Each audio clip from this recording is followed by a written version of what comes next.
Life's got a funny way of kicking you when you're down, or at least that's how it felt for me, Monica. I was just a regular 25-year-old, dealing with the usual mess of a life that seemed to spiral out of control more often than not.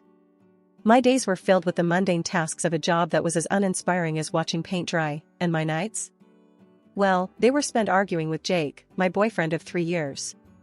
Jake was complicated. On good days, he was the guy who'd make you laugh until your stomach hurt. On bad days, he was the master of cold shoulders and harsh words. Our relationship was hanging by a thread, frayed and worn from too many fights about things neither of us would remember the next day. One particularly drab Thursday evening, I found myself sitting across from Jake at our usual spot, a dingy diner that had seen better days. The air was thick with the smell of grease and stale coffee, a fitting backdrop for yet another round of our endless bickering. "Why do you always have to be so damn difficult, Monica?" Jake snapped, his patience wearing thin. "Me? Difficult? You're the one who's impossible to talk to," I retorted, my voice rising in frustration. The conversation went round and round, like a merry-go-round that had lost its charm. It was always the same issues, the same arguments. Money, commitment, the future, you name it, we fought about it. Our words were like daggers, each one sharper and more hurtful than the last. As we left the diner, the cold night air did nothing to cool our tempers. The walk home was silent, each of us stewing in our own anger. The tension was palpable, a thick fog that refused to lift. Once we were back at our cramped apartment, the silence continued. It was as if we had run out of words, the bitterness of our argument leaving us both exhausted and defeated. The only sound was the ticking of the clock, a relentless reminder of the time we were wasting. Lying in bed that night, I couldn't help but wonder where it all went wrong. Was this what the rest of my life would look like? Endless fights with a man who seemed more like a stranger with each passing day. The thought was suffocating, a heavy weight on my chest that made it hard to breathe. It was in that moment of despair that I made a decision. I couldn't live like this anymore. Something had to change. Little did I know, the universe had already set in motion events that would change my life in ways I could never have imagined. But for now, I drifted off to sleep, the storm clouds of my life gathering on the horizon, waiting to burst open. Just when I thought things couldn't get any worse, tragedy struck. My parents and I were involved in a horrific car accident. It happened so fast, one moment we were talking and laughing, the next everything was chaos and pain. When I woke up in the hospital, the world as I knew it had crumbled. My parents were gone, and I was left alone with a damaged spine and legs that wouldn't move. I couldn't see a future for myself. My life, as I knew it, was over. Lying in the sterile white of my hospital room, I was drowning in thoughts that maybe, just maybe, my life as I knew it was done for. The doctors, with their carefully neutral faces, told me that my road to recovery would be long, maybe never-ending. Rehabilitation will be a significant journey, they said, their voices a mix of professional detachment and pity.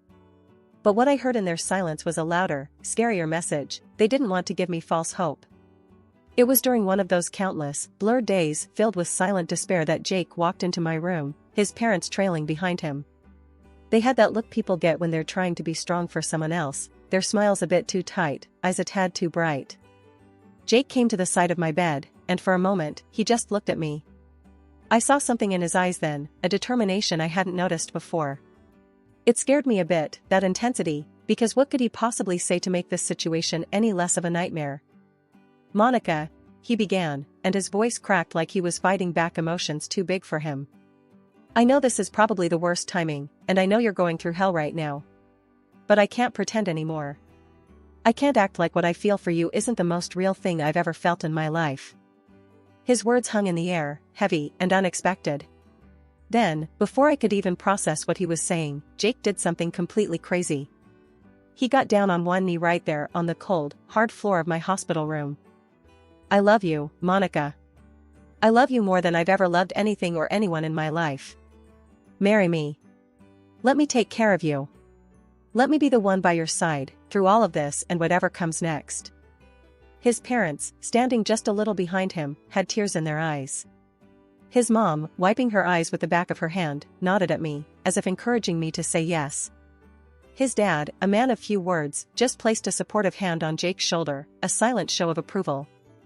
I was speechless, my mind a whirlwind of emotions. Fear, love, uncertainty, hope, they all battled within me. But looking into Jake's eyes, seeing the raw honesty there, something in me just unlocked. "Yes," I whispered, the word barely audible. "Yes, I'll marry you." The relief and joy on Jake's face were like a sunrise after the darkest night. His parents came closer, both of them assuring me, "We're going to take care of you, dear, as if you were our own daughter. Your family now." The wedding itself was nothing like I had ever imagined my wedding would be. It was small, intimate, with only the closest of our relatives and friends. I was in my wheelchair, feeling a mix of exhaustion and happiness, a bizarre cocktail of emotions. But when I saw the faces of those who came, saw their genuine smiles and teary eyes, I knew this was right. This was real. Despite the unorthodox circumstances, that day was a blur of love, a testament to something I wasn't sure I believed in anymore: hope. Jake and I, hand in hand, faced our small audience, our vows more than just words, they were promises, a bridge over the uncertainty of my recovery and our future. And as we sealed those vows with a kiss, I allowed myself to believe, maybe for the first time since the accident, that life wasn't over. It was just taking a route I hadn't planned on, a route I wouldn't have to navigate alone. After Jake and I got married, we moved into the big, fancy house my parents left me. It was already fixed up for someone in a wheelchair, with handrails everywhere and special stuff in the bathroom to help me take a shower or a bath. At first, Jake seemed all caring and helpful, like he was really gonna stand by me through thick and thin. But that changed faster than I expected. Not long after we moved in, Jake quit his job.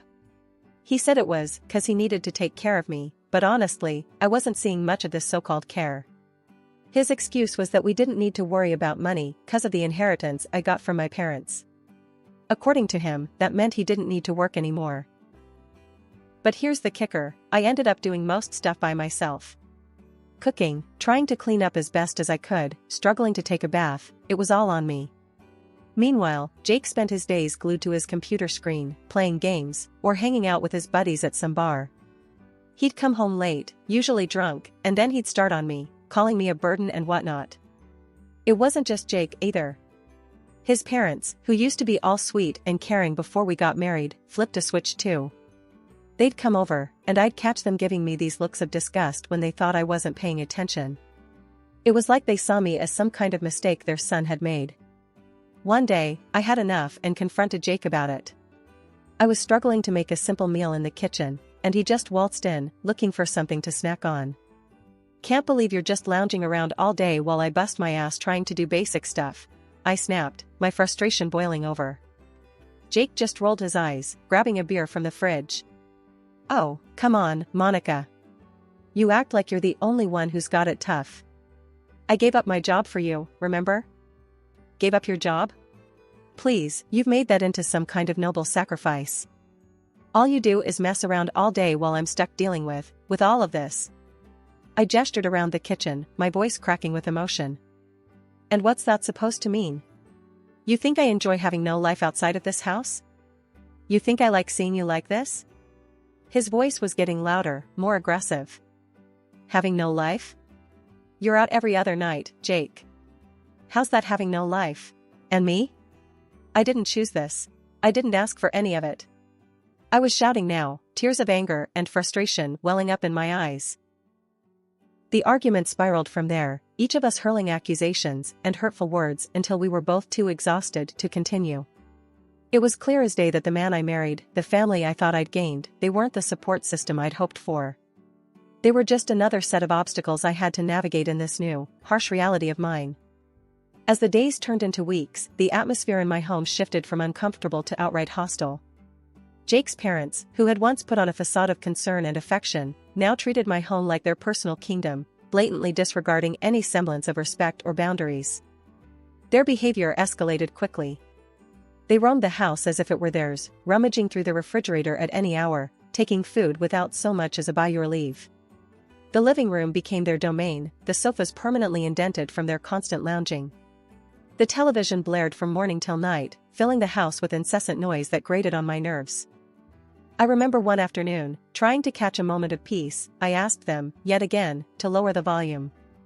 "Could you please turn down the TV? I'm trying to rest, and it's really loud," I pleaded, my voice laced with frustration. My mother-in-law, without so much as glancing my way, waved dismissively and replied, "Oh, stop fussing. The volume's fine. You're just too sensitive." Their audacity left me fuming, but nothing prepared me for the discovery I made one quiet morning. I decided to sort through my mother's jewelry, seeking a small connection to her, a moment of solace amidst the chaos.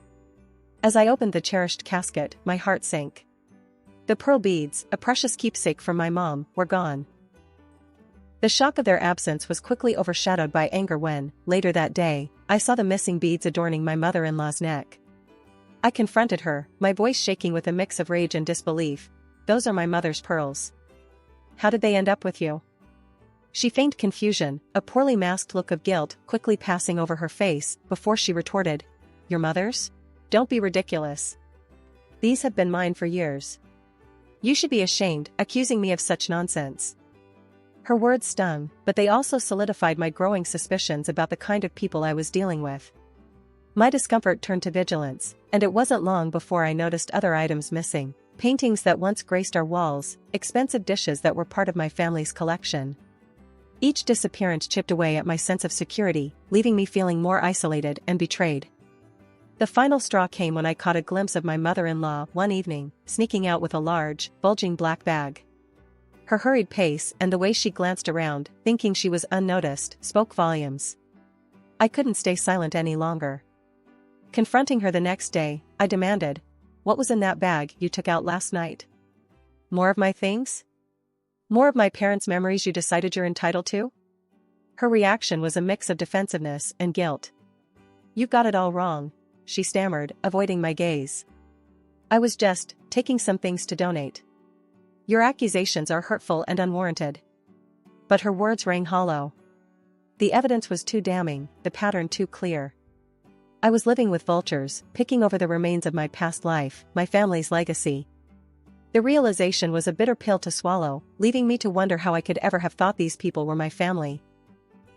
Lily, my beacon in the fog of deceit surrounding me, was more than just a friend at this point. She was my ally in a house that felt more like enemy territory with each passing day.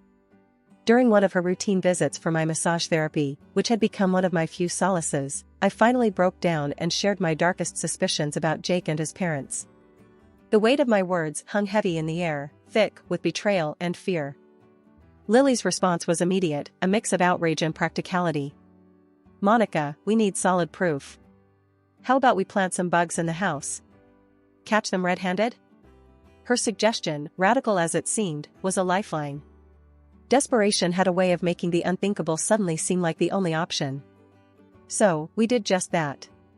Lily expertly placed tiny recording devices in strategic locations around the house, her movements swift and unseen. The anticipation was torture, waiting for the right moment to listen to the recordings. When we finally sat down to review them, the sense of betrayal I felt was suffocating. Jake and his parents' voices filled the room, their words a testament to their greed and callousness. Jake's voice was the first to cut through the silence. "Once Monica is out of the picture, in that institution, everything here is ours. We'll live like kings." His mother's laughter was a chilling soundtrack to their scheming. That jewelry sale was just the start. We'd barely scratched the surface of what we can make off her inheritance. And his father, always the quiet one, surprised me the most. "Keep it down. We don't want her getting wind of this before everything's in place. But yeah, the sooner she's gone, the better." Lily and I exchanged a look of horror. The reality of my situation was worse than I had imagined. They weren't just stealing from me, they were planning to dispose of me, to erase me from my own life. "I can't believe this. How could they be so cruel?" My voice was barely above a whisper, the hurt and disbelief rendering me almost speechless. Lily, ever my protector, squeezed my hand tighter. "We won't let them get away with this, Monica. You're not alone in this fight." But the question of what to do next was daunting. Confrontation seemed too dangerous, given their plans for me. "I need to be smart," I said, the gears in my mind turning. "They think they're playing me, but now we've got them. I need a plan, something to turn this all back on them." Lily nodded, her determination mirroring my own. "We'll figure this out, together. They picked the wrong woman to mess with." As we plotted our next steps, the recordings continued to play, a grim soundtrack to our resolve. Each word from Jake and his parents fueled my determination to fight back, to reclaim my life and my dignity from those who'd so callously tried to strip it away. The dinner table that night felt more like a stage for a performance nobody wanted to attend. Jake and his parents, acting as though nothing was amiss, exchanged glances loaded with unspoken words. Their feigned ignorance was almost insulting. As we sat there, the chasm between us couldn't have been wider. I couldn't shake the feeling of betrayal, the sting of their deceit cutting deeper with every secretive look they shared. Fueled by a mix of hurt and defiance, I turned to Jake, my voice steady despite the turmoil inside. "Jake, look at me," I said, waiting until I had his full attention, his eyes finally meeting mine. "Do you love me? Truly?" His reaction was a beat too slow, his smile too forced. "Of course, I do. You're my wife," he replied, the words sounding rehearsed, empty. That smile, meant to reassure, only served to confirm my suspicions. I smiled back, a hollow mimicry of his, a silent acknowledgement of the lies that hung between us. Waking up to find the ramps gone was like waking up to a nightmare. The realization hit me hard. Without them, I was trapped, even more dependent on the very people who sought to control me. I confronted them at breakfast, my frustration boiling over. "Why would you remove the ramps? How am I supposed to move around now?" I demanded, my voice echoing in the suddenly quiet room. "It's for your safety, dear," my mother-in-law cooed, her concern as fake as the pearls she claimed were hers. "We're worried you might fall. This is for the best." Their words were a thinly veiled attempt to further isolate me, to clip my wings. I stared at them, their faces a mask of feigned innocence, and said nothing. My silence was strategic, a calm before the storm I was quietly brewing. Behind their backs, I made calls, reached out to the service for the disabled, and enlisted my lawyer's help. They arrived unexpectedly, a welcome intrusion. The shock on Jake and his father's faces was palpable, a mix of fear and disbelief as the team from the service began their assessment, immediately noting the absence of the ramps. My lawyer, ever the professional, wasted no time. "We're here to conduct a thorough inventory check," he announced, his tone brooking no argument. An inventory was made after Monica's parents passed. "We're going to verify that everything is as it should be." As the meticulous inventory unfolded, the stark reality of betrayal became increasingly apparent. My lawyer, a steadfast presence amidst the chaos, meticulously checked off each item against his exhaustive list, his professionalism a stark contrast to the emotional turmoil swirling around us. The absence of my mother's jewelry, my father's collection of expensive suits, the missing paintings that once adorned the walls with history and culture, antique dishes that were family heirlooms. Each missing item was a wound, a testament to the depth of deceit I was surrounded by. The in-laws, once so adept at weaving a facade of concern and familial warmth, found themselves cornered by the irrefutable evidence of their greed. Their initial shock quickly gave way to a desperate attempt at salvaging whatever they could from the situation. Tears streamed down my mother-in-law's face as she turned to me, her voice quivering. "We're so sorry, dear. It all just got out of hand. Please, can't we move past this?" Her husband, my soon-to-be ex-father-in-law, echoed her sentiment, his voice breaking under the weight of his guilt. "We never meant to hurt you. It was greed, foolishness. Please forgive us." But the time for forgiveness had long passed. I faced them, the weight of their betrayal heavy on my heart, yet my resolve unwavering. "Forgiveness? After everything you've done? You didn't just steal things, you tried to steal my dignity, my independence," I countered, my voice steady and strong. Turning to the police officers, I presented them with the inventory results and the recordings, undeniable proof of the in-laws' deceit. "These are the people you're looking for," I said, the finality in my voice marking the end of this chapter of my life. The court proceedings were swift, the evidence overwhelming. The judge's gavel sealed their fate, sentencing them for their crimes, mandating the return of what could be salvaged from their thefts, and compensating for what could not. Watching them face the consequences of their actions, a mix of relief and sorrow washed over me. Justice had been served, but at what cost? Divorcing Jake was a liberating, if painful, process. I also pursued compensation for the mistreatment, a legal acknowledgement of the suffering they had inflicted. Throughout the legal battles, my voice never wavered, my testimony a cathartic release of all the pain and betrayal I had endured. In the end, sitting in a wheelchair on the steps of the courthouse, a sense of closure enveloped me. The journey had been harrowing, a test of my resilience and strength. As I look back on the tumultuous journey I've endured, it's hard not to feel a sense of pride mingled with disbelief. The road to recovery was fraught with uncertainty, yet here I am, making strides, both literally and metaphorically, that once seemed out of reach.